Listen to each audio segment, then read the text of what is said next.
Bienvenidos a la Unidad 2, Sistema Fonológico y Fonético del Español. El objetivo de esta unidad es conocer los fundamentos del sistema fonológico y fonético del español. Fonética acústica, también conocida como fonética auditiva.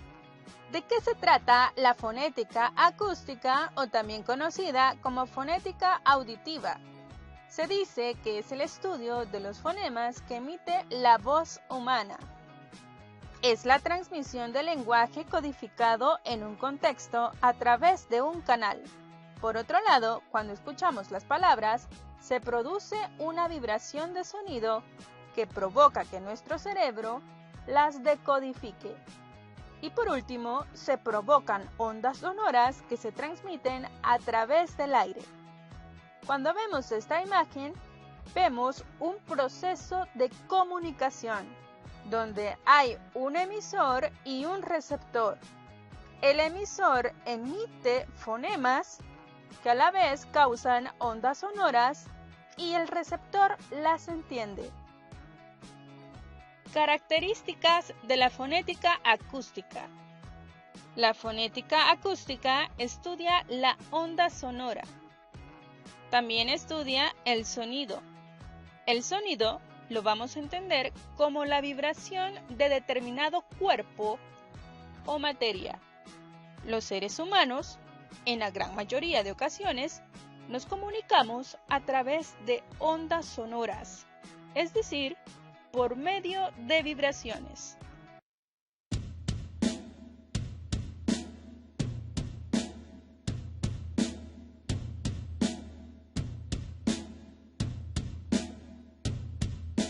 Buddy, you're a boy, make a big noise, playing in the street, gonna be a big man someday. You got mud on your face, you big disgrace, kicking your can all over the place, singing, we will rock you.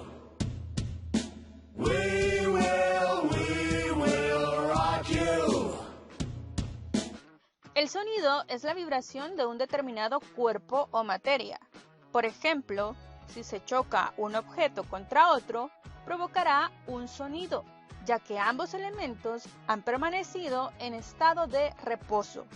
Cuando los elementos comienzan a vibrar, en el aire existen partículas y moléculas.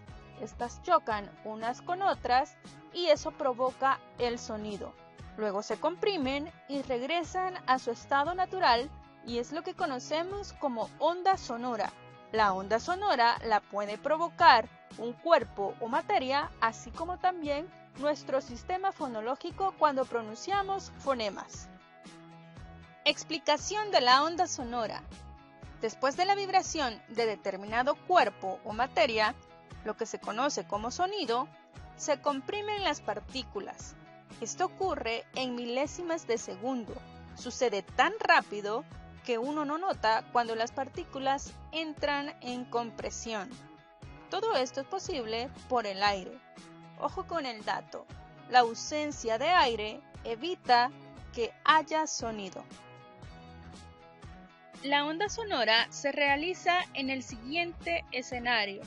Primero, hay una posición de equilibrio, es decir, silencio.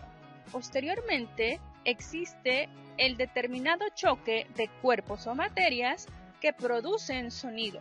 Posteriormente, hay una propagación o radiación, lo que nos lleva a una recepción o interpretación. Es decir, el emisor comienza el sonido y el receptor interpreta dicho sonido. Como podemos ver, las partículas se han comprimido. Están en una presión máxima. A la presión máxima se le conoce como compresión. Y luego está una rarefacción. La rarefacción es conocida como la presión mínima. La compresión está ejemplificada con este azul más concreto y la rarefacción con estos puntos azules más dispersos. Lo que hace la onda sonora es la suma de compresión más rarefacción más compresión más rarefacción. Esta es la composición de partículas que representan a una onda sonora. Compresión más rarefacción igual a ciclo, o también es conocido como una vibración completa. Veamos esta onda sonora. ¿Cuántos ciclos hay en este esquema? Contemos. 1, 2, 3 y media. En esta onda sonora tenemos 3 vibraciones completas y media. Por otro lado, veamos las partes de la onda sonora. A la intersección de la compresión y la rarefacción se le llama nodos, no nudos. Se les llama nodos. A las protuberancias se les llaman vientres. Si usted así lo desea, puede hacer una similitud con las pancitas. Y la amplitud es la distancia que existe entre la compresión y la rarefacción. Por lo tanto, nodos más vientres como amplitud son elementos propios de la física acústica.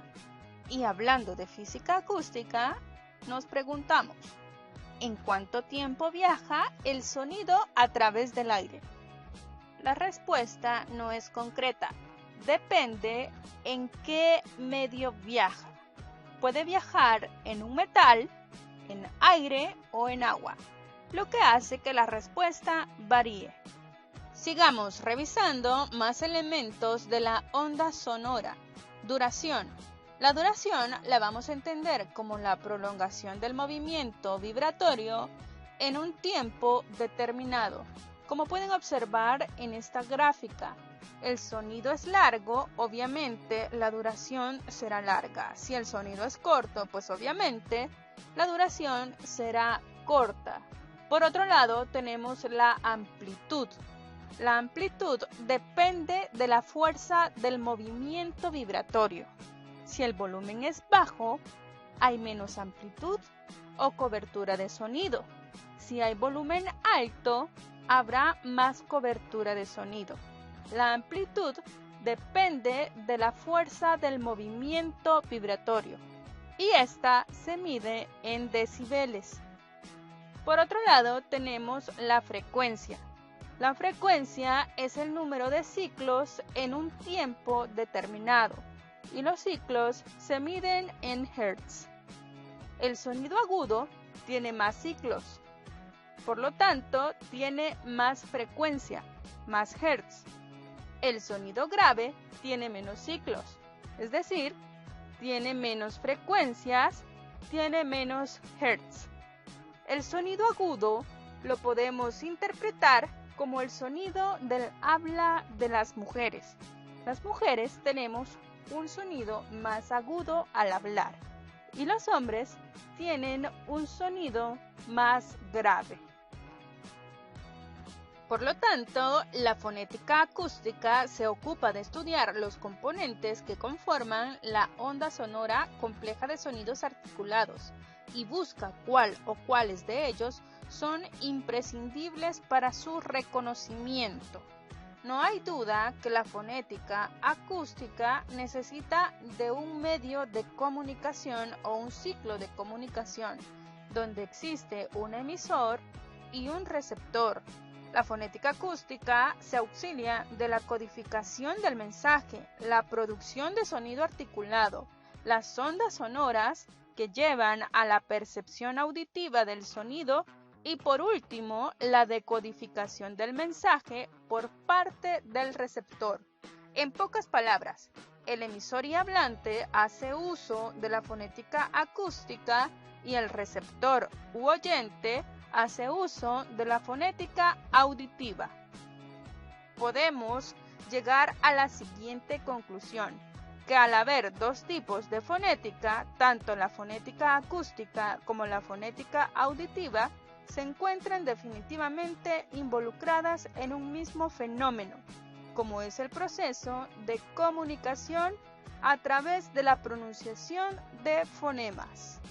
¿Sabías que en tu laringe existen más de 20 voces diferentes entre medias, graves y agudas? Efectivamente. A esto le llamamos fonética acústica.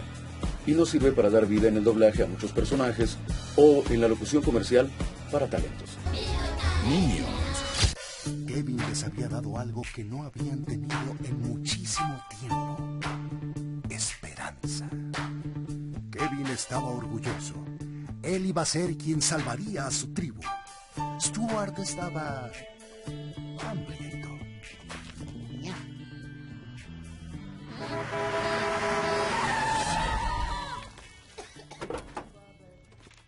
¡Ay, Walter, mira! Estos adorables engendritos también van a Orlando. ¿Van a ir a Villano, ¿cierto? Claro, Orlando haré que mis villanos favoritos autografíen mi revista. ¿Listo? Llegamos. Bueno, eso es todo. Te diré algo. Y te lo digo con franqueza. Te agradezco mucho lo que hiciste con la policía en el camino. En serio.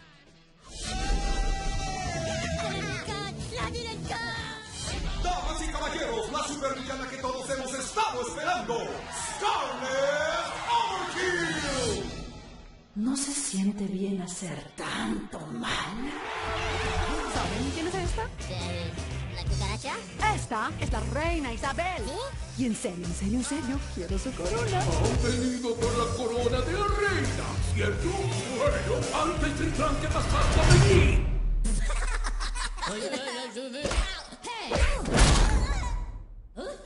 Caballeros, no le quiten la corona a una mujer. Así que si tienes el talento de modular tu voz, tanto de manera aguda, media como grave, tienes la posibilidad de trabajar en doblaje, locución o en el canto. Y además de ser licenciado en letras y por entender la física acústica, podrías trabajar en el área de ingeniería de sonido, por entender cómo funcionan las ondas sonoras. Gracias por haber llegado al final de este video tutorial sobre fonética acústica. Ya sabes que puedes hacer tus preguntas en el tablón, vía WhatsApp o con tu clúster en Meet.